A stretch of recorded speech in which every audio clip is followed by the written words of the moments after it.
Hi ಎಲ್ರಿಗೂ ನಮಸ್ಕಾರ. ವಿಮುಖ್ ಕನ್ನಡ ಬ್ಲಾಗ್ಸ್ಗೆ ಸ್ವಾಗತ. ಇವತ್ತಿನ ರೆಸಿಪಿ ಏನಂದರೆ ಇಸ್ಕಿತ್ ಕಾಳು ಮಸಾಲೆ ಸಾಂಬಾರು ಮಾಡ್ತಾಯಿದ್ದೀನಿ.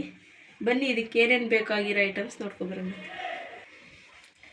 ಮೊದಲನೇದಾಗಿ ತೆಂಗಿನಕಾಯಿ, ಟೊಮೊಟೊ, ಈರುಳ್ಳಿ, ಶುಂಠಿ, ಬೆಳ್ಳುಳ್ಳಿ, ಬದನೆಕಾಯಿ, ಆಲೂಗೆಡ್ಡೆ ಮತ್ತು ಇಸ್ಕಿತ್ ಕಾಳು. ಬನ್ನಿ ಇವಾಗ ಇದೆಲ್ಲ ಹಸಿ ಮಸಾಲೆ, ಇದನ್ನು ರುಬ್ಕೊಂಬರೋಣ.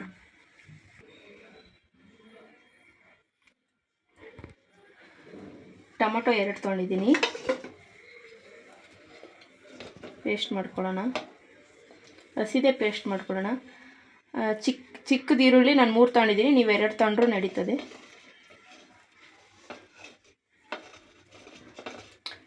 ಒಂದೂವರೆ ಗೆಡ್ಡೆ ಅಷ್ಟು ಬೆಳ್ಳುಳ್ಳಿ ತಗೊಂಡಿದ್ದೀನಿ.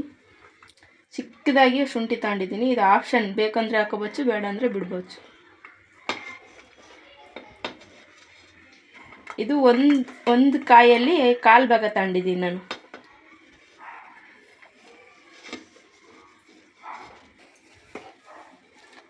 ಹಾಕೋಬಿಟ್ಟು ಇದನ್ನು ನುಣ್ಣಗೆ ಪೇಸ್ಟ್ ಮಾಡೋಣ. ಇವಾಗ ಇದಿಷ್ಟು ಪೇಸ್ಟ್ ಆಗಿದೆ. ಹಿಂಗಾದಾಗ ಇದರಲ್ಲಿ 2 ಸ್ಪೂನ್ ಧನಿಯಾ ಪುಡಿ ಹಾಕ್ಕೊಳ್ಳೋಣ. ನಿಮಗೆ ಸಾಂಬಾರು ಕ್ವಾಂಟಿಟಿ ಎಷ್ಟು ಬೇಕೋ ಅಷ್ಟು ನೋಡಿ ಹಾಕ್ಕೊಳ್ಳಿ.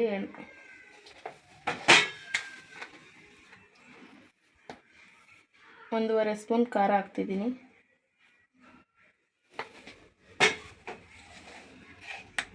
ಸ್ವಲ್ಪ ಅರಿಶಿನ. ಇವಾಗ ಇದನ್ನು ನುಣ್ಣಗೆ ಪೇಸ್ಟ್ ಮಾಡ್ಕೊಂಬರೋಣ.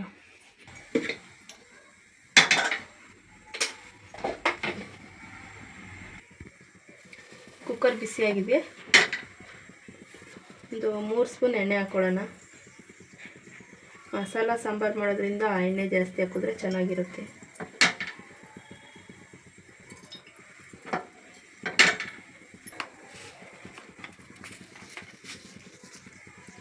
ಸಾಸಿವೆ, ಸ್ವಲ್ಪ ಜೀರಿಗೆ,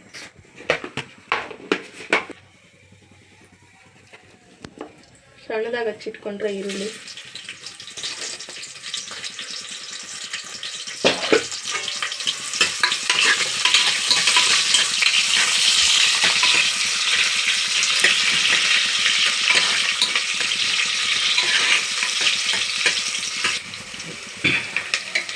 ಈರುಳ್ಳಿ ಸ್ವಲ್ಪ ಫ್ರೈ ಆಗಿದೆ.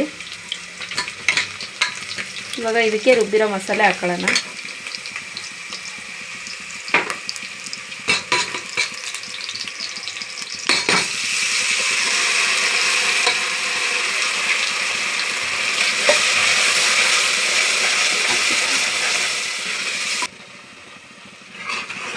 ಚೆನ್ನಾಗಿ ಮಿಕ್ಸ್ ಮಾಡಿ, ರುಚಿಗೆ ಎಷ್ಟು ಬೇಕಷ್ಟು ಉಪ್ಪು ಹಾಕೊಳ್ಳೋಣ. ನಾನು ಕೈ ಅಳತೆ ಹಾಕ್ತೀನಿ, ನೀವು ಸ್ಪೂನ್ ಅಳತೆ ನಂಗೆ ಗೊತ್ತಾಗಲ್ಲ. ನಿಮ್ಗೆ ಎಷ್ಟು ಬೇಕೋ ಅಷ್ಟು ಹಾಕ್ಕೊಳ್ಳಿ.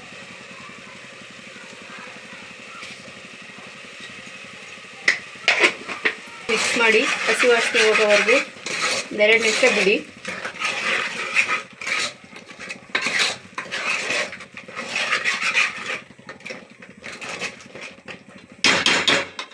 ತೋರಿಸಿ ಮುಂದೆ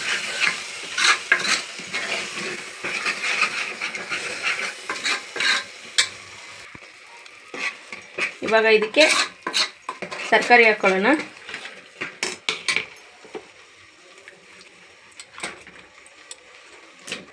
ಸಣ್ಣೂರಿನಲ್ಲೇ ಮಾಡ್ಕೊಳ್ಳಿ, ಇಲ್ಲಂದ್ರೆ ತಳ ಅಂಟ್ಬಿಡುತ್ತೆ.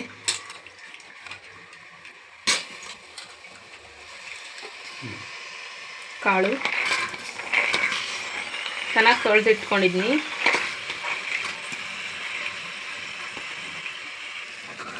ಇದನ್ನ ಮಸಾಲೆ ಜೊತೆ ಚೆನ್ನಾಗಿ ಮಿಕ್ಸ್ ಮಾಡಿ.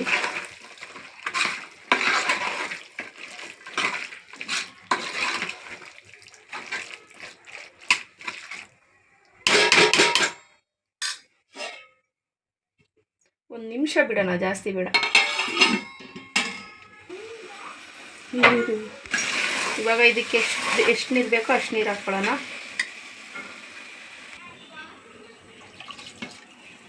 ನಿಮಗೆ ಸಾಂಬಾರು ಎಷ್ಟು ಗಟ್ಟಿ ಬೇಕೋ ಅಷ್ಟು ನೀರು ಹಾಕೊಳ್ಳಿ. ಜಾಸ್ತಿ ನೀರು ಹಾಕಿದ್ರೆ ತೆಳುವಾಗುತ್ತೆ, ಗಟ್ಟಿಗೆ ಬೇಕು ಅಂದರೆ ಸ್ವಲ್ಪ ನೀರು ಕಮ್ಮಿ ಹಾಕ್ಕೊಳ್ಳಿ. ಕುಕ್ಕರಲ್ಲಿ ನೀರು ಹಿಂಗೋದಿಲ್ಲ, ನಾವು ಎಷ್ಟು ನೀರು ಹಾಕ್ತೀವೋ ಅಷ್ಟೇ ಸಾಂಬಾರು ಆಗುತ್ತೆ. ಇನ್ನು ಸ್ವಲ್ಪ ನನಗೆ ತೆಳು ಬೇಕು, ಇನ್ನೂ ಸ್ವಲ್ಪ ಹಾಕೊತೀನಿ.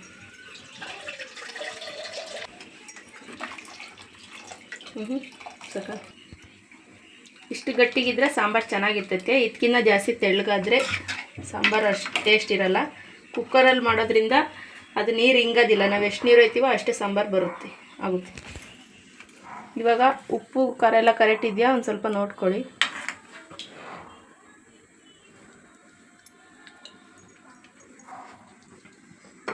ಕರೆಕ್ಟ್ ಇದೆ. ಇನ್ನು ಸ್ವಲ್ಪ ನೀರು ಹಾಕ್ತೀನಿ ಖಾರ ಅಂದರೆ.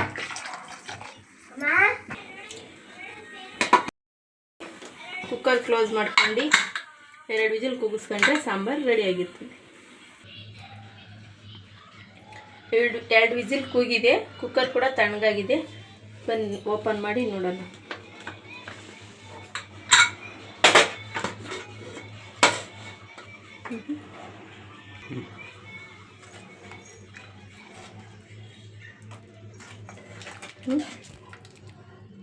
ಲಾಸ್ಟಲ್ಲಿ ಸ್ವಲ್ಪ ಕೊತ್ತಂಬರಿ ಸೊಪ್ಪು ಹಾಕಿ ಸರ್ವ್ ಮಾಡೋದು. ಸಾಂಬಾರು ತಿನ್ನಲು ರೆಡಿ.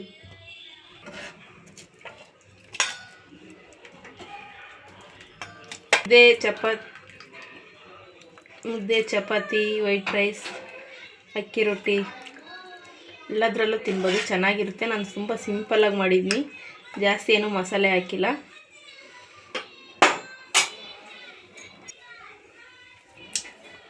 ಸಾಂಬಾರು ರೆಡಿಯಾಗಿದೆ. ನೋಡ್ತಾ ಇರ್ಬೋದು ಎಷ್ಟು ಚೆನ್ನಾಗಿದೆ. ತಿನ್ನೋಕ್ಕೂ ಚೆನ್ನಾಗಿರುತ್ತೆ. ಸಿಂಪಲ್ಲಾಗಿ ಮಾಡಿದ್ದೀನಿ, ಬ್ಯಾಚುಲರ್ಸ್ ಕೂಡ ಮಾಡ್ಬೋದು. ನೋಡಿದ್ರಲ್ಲ ಫ್ರೆಂಡ್ಸ್, ಇಸ್ಕಿತ್ ಬೇಳೆ ಸಾಂಬಾರು ಹೇಗೆ ಮಾಡೋದು ಅಂತ. ಚೆನ್ನಾಗಿ ಬಂದಿದೆ. ಇವತ್ತಿನ ವಿಡಿಯೋ ಇಷ್ಟ ಆದರೆ ಲೈಕ್ ಮಾಡಿ, ಸಬ್ಸ್ಕ್ರೈಬ್ ಮಾಡಿ. ವಿಮುಖ್ ಕನ್ನಡ ಬ್ಲಾಗ್ಸ್ನ ಸಪೋರ್ಟ್ ಮಾಡಿ, ಸಬ್ಸ್ಕ್ರೈಬ್ ಮಾಡಿ. ಪೂರ್ತಿ ವಿಡಿಯೋ ನೋಡಿದ್ದಕ್ಕಾಗಿ ಧನ್ಯವಾದಗಳು.